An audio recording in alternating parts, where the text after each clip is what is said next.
안녕하세요. 연명입니다. 이번 시간은 종목 발굴을 하는 방법에 대해서 여러분들께 좀 더 구체적으로 소개해 드릴 텐데요. 먼저 키움증권에서 제공하는 HTS를 활용해서 다시 한번 종목을 찾는 방법에 대해 알려드리도록 하겠습니다. 저번 시간에 제가 얘기했던 HTS에서 제공하는 인공지능 검색을 이용해서 종목을 발굴할 생각인데요. 인공지능 검색에 종목 발굴 메뉴가 있습니다.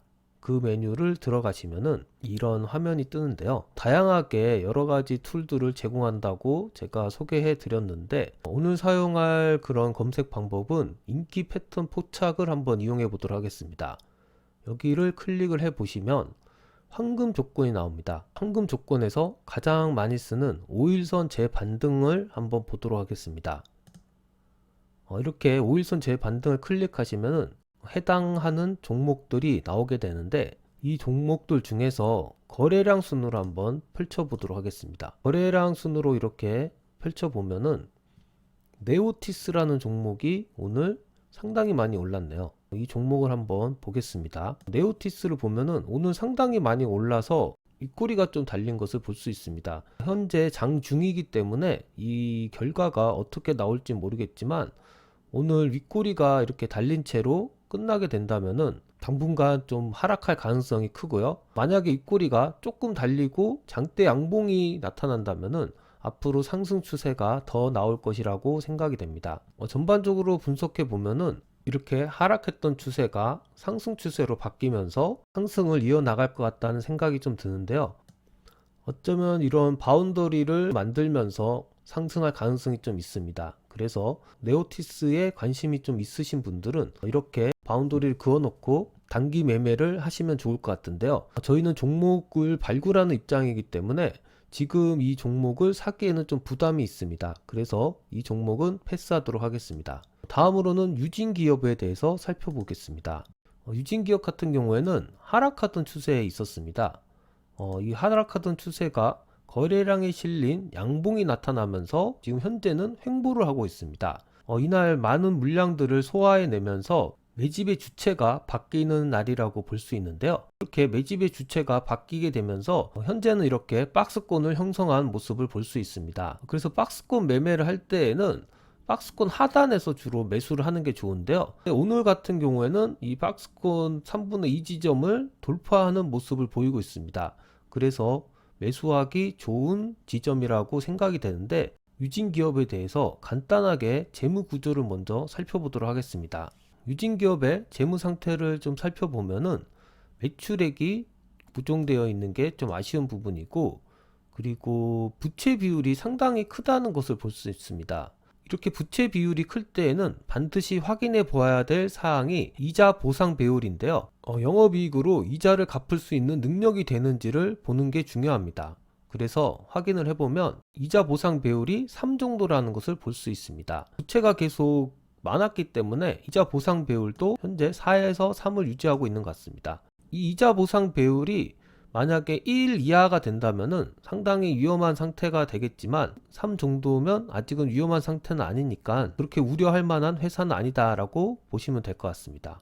나머지 부분은 ROE가 조금은 늘었다는 부분, 그리고 PER이 조금씩 줄어들었다는 부분을 확인할 수 있는데, 이렇게 매출이 고정된 회사들은 성장주가 아니기 때문에 가치 투자라고 하죠.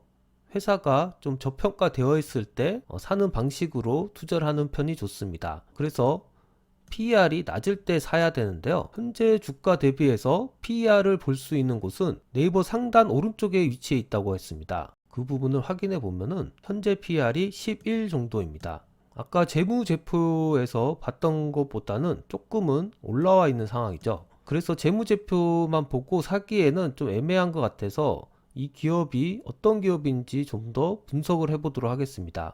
이 회사는 레미콘의 제조, 판매와 건설업을 주요 사업으로 하고 있는 회사입니다. 그래서 시멘트나 골재 등을 이용해서 전자재를 생산하고 판매하고 있는 회사입니다. 한마디로 시멘트업을 하고 있는 회사라고 볼 수 있는데요. 이런 회사는 건설 붐이 일거나 아니면 정부에서 기간 사업에 투자할 경우 이런 기업이 오를 수가 있는데, 사회 전반으로 봤을 때 부동산이 지금 현재 많이 올랐기 때문에 3기 신도시를 분양한다던가 여러가지 건설 쪽으로는 약간의 그 테마가 있긴 합니다. 하지만 뭐 아직까지는 그렇다 할 그런 두각을 나타내고 있지는 않은데요. 올해 대통령 선거가 좀 더 뜨거워지게 되면은 여러 가지 부동산 대책이 나올 텐데 그때 이 건설 테마가 조금은 형성될 수 있을 것 같으니까 미리 투자를 한다는 관점에서 조금은 괜찮아 보입니다. 그래서 이 주식은 자산의 뭐 5% 정도 소량 투자를 할 만한 주식으로 선정하는 것도 괜찮을 것 같습니다. 그래서 메모장에 좀 적어보면은 유진기업은 시멘트업을 하고 있고요. 재무제표는 보통인 편인데 조금 문제가 되는 부분이 부채 비율이 많다는 것인데 이자 보상 비율이 3 정도이니까 아직까지는 괜찮은 상태에 있다. 그리고 올해 대선이 있는데 부동산 테마가 형성될 수도 있기 때문에 혹시 모를 테마를 위해서 자산의 5% 정도만 투자를 하는 것이 좋겠다. 이렇게 정리를 해봤습니다. 다음으로는 메리츠 증권인데요. 메리츠 증권은 볼린저 밴드로 분석을 해볼 수가 있는데 이 볼린저 밴드의 수렴과 확장이 일어나면서 이 확장이 상승으로 확장을 했습니다. 그리고 상승으로 확장할 때 보시는 것처럼 거래량이 실린 장대 양봉이 나오면서 이 상승 추세를 형성을 하였는데요. 어떻게 보면 이 장대 양봉의 저점을 기준으로 지지선을 놓고 서서히 상승을 하고 있다고 분석하면 될 것 같습니다. 그래서 이렇게 지지선과 저점 추세선을 이은 후에 이 선들이 무너지지 않는 한 계속 들고 가는 쪽으로 생각하시는 편이 좋을 것 같습니다. 그리고 현재 투자할 종목으로도 매우 좋아 보이는데요. 저점을 기반으로 오늘 상승을 했기 때문에 현재 매수할 포인트라고 생각이 됩니다. 그래서 차트적으로 봤을 때는 매수할 만한 자리라고 분석할 수 있을 것 같고요. 이 메리츠 증권에 대해서 재무적으로 어떤 상태인지 좀 더 살펴보도록 하겠습니다. 메리츠 증권의 재무제표를 보시는 것처럼 매출이 상당히 늘고 있습니다. 뭐 요즘에 증권 쪽이 워낙에 핫하다 보니까 이 증권 회사들도 실적이 잘 나오는 것으로 알고 있는데 메리츠 증권도 크게 성장하고 있는 것을 볼 수 있습니다. 그래서 당기순이익이 올해 7천억 정도 발생을 했다고 보시면 되는데 ROE로 봤을 때도 되게 좋은 상태이고요.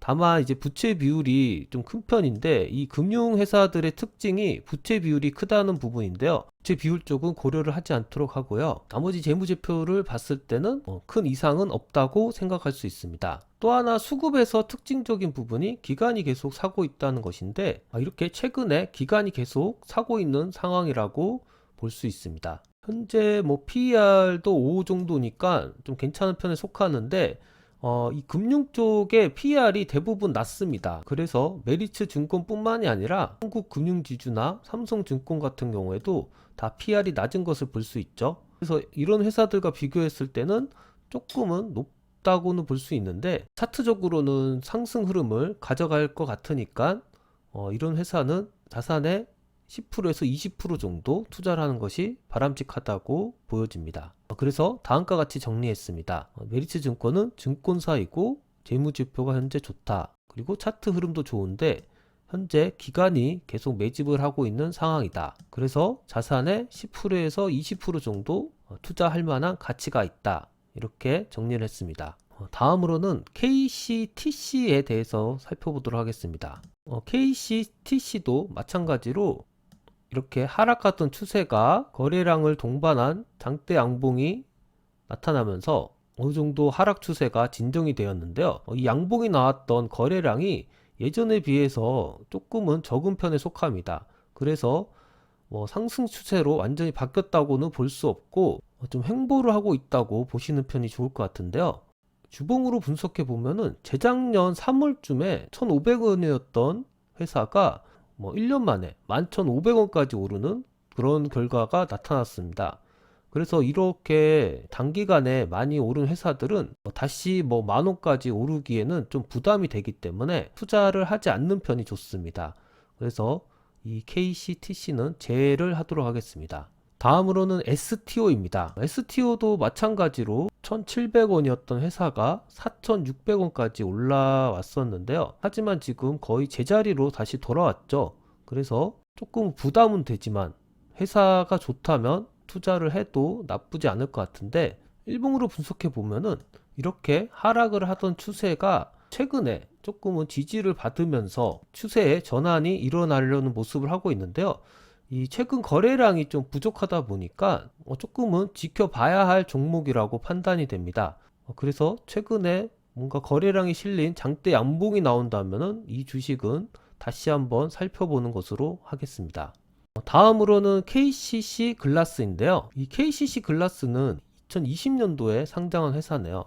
그래서 최근 상장가 같이 갔다가 다시 떨어지고 있는 상황입니다. 아직까지는 차트적으로 분석할 만한 그런 상황이 아니기 때문에 이 상장한 지 얼마 안 된 회사들은 패스하도록 하겠습니다. 다음으로는 대정화금입니다. 대정화금도 최근에 이렇게 많이 오른 다음에 떨어지고 있는 상황이라서 이 주식도 좀 패스하도록 하겠습니다. 다음으로는 한일현대시멘트인데요. 이 시멘트 관련 기업은 유진 기업을 이미 골랐기 때문에 패스를 하도록 하고요.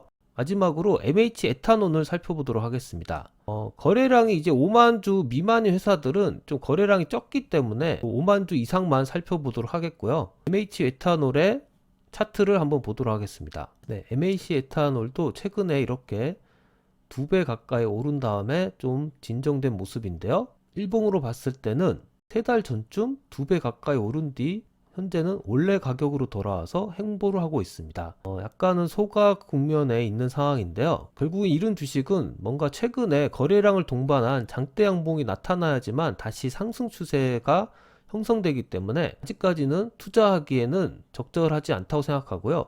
좀 보류를 하면서 지켜보는 주식으로 생각하면 될 것 같습니다. 이렇게 오늘은 간단하게 두 종목을 골라봤는데요. 여러분들도 제가 했던 방식을 적용해서 종목을 고른다면은 좋은 종목을 잘 찾을 수 있을 거라 생각됩니다. 앞으로도 이렇게 예를 통해서 실시간으로 한번 종목들을 찾아볼 예정이니까 많은 관심 부탁드리겠습니다.